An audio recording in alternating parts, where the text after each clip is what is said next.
And hello everyone! Today we will go into a little bit more detail about the if, then and else statements. So what is a statement? It's actually called a conditional statement. And it means that something will happen if something is true. And else it will do something else. That's pretty much all there is to it. But there are a few things that you need to know.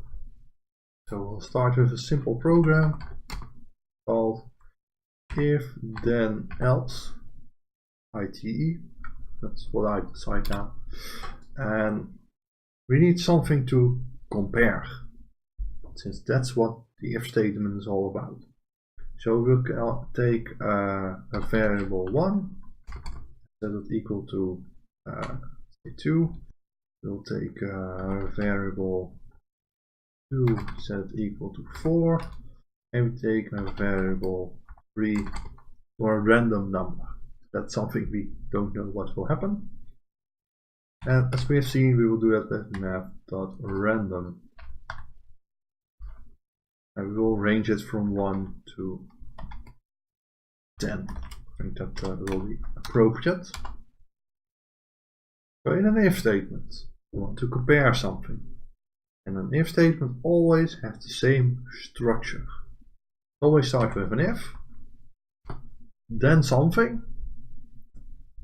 For example, if variable 1 is smaller than variable 2, then something will happen. And you need to specify where the part of your code ends with an end. You'll see an end on a few more places, but I will talk about it later.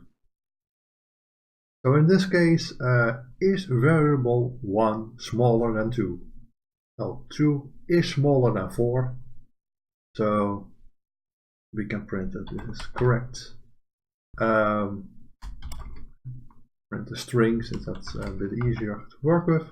Var 1 is smaller than var 2, and end with a bracket. But what if we want to compare more? So add another if statement.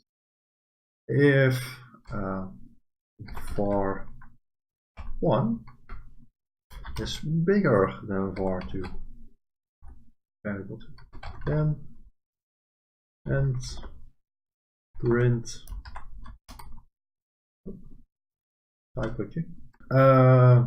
var 1 is bigger than var 2. One important thing to note is that the if, the then and the end are always in yellow. And that's even true if you want to try to write a string. When that string isn't finished yet, you will see that then is still in yellow. The moment we finish the string, it is turned red with the rest of our string. So let's see what happens if we execute this. Variable 1 is smaller than 2, exactly like we expected it to be, but you never know. So let's see, what can we change? Let's do this with variable. Let's change 1 into 3.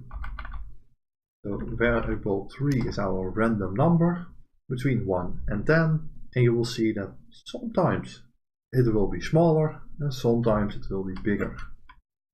Let's be nice and change this in our strings as well.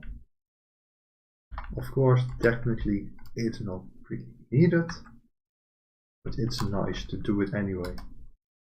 So in this case, variable 3 was bigger, and now we don't get anything back. That's interesting. And it is once again bigger and bigger and bigger and bigger and bigger. Still bigger. I have no idea what it is, but it's still bigger. Now it is smaller. Okay. what we have seen, and I hope that we will see it again, that there was one time that we didn't get anything back. I will explain what happened. We are just looking for if it is smaller or if it is bigger. But what if it is equal? Then nothing happens. So that's why in like our first 1 or 2 attempts, nothing happened. Since we didn't say do something if they are equal. So let's do that. If var 3 is equal, we need a double equal sign for that. var 2. Then let's print that they are equal. Print string var 3 is equal to var 2. Let's go with that. I will lower this value a little bit so it might happen a bit more often. So make it 6. Yeah, it is equal. So apparently it's 4 this time. And then it is bigger, smaller, smaller, bigger, smaller, and it is equal again. So depending on what it is, at this stage we have no idea what it is. It will at least tell us if it is bigger, if it is smaller, or if it is equal. There are a few more things you can do. You can say like it's smaller or equal to. And you need well, that arrow sign and an equal sign to it. Same is true for bigger or equal to. And there's also a not equal to. Let's add that one.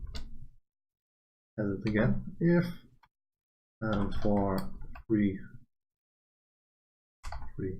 is not equal to var 2, then and print var 3 is not var 2. Oh, and I missed those at the start. I saw that the string didn't complete itself. And you can imagine that in this case, a lot will be printed. And if it is smaller than or equal, then you know at least for sure that it is either smaller or it is equal.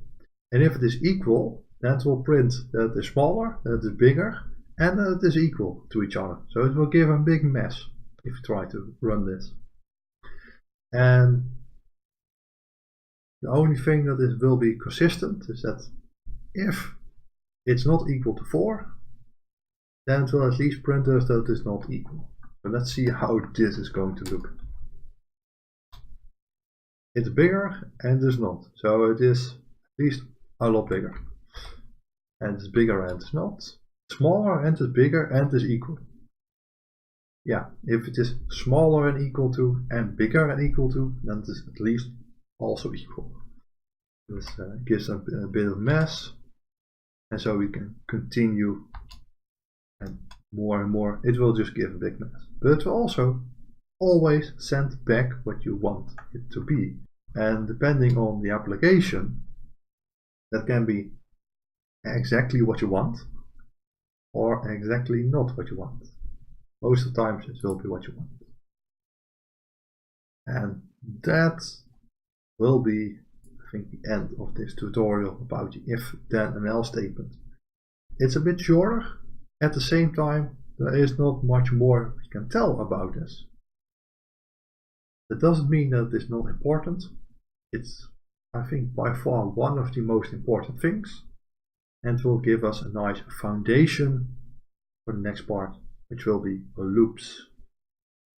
For that, thanks everyone, hope you have learned something, and see you next time.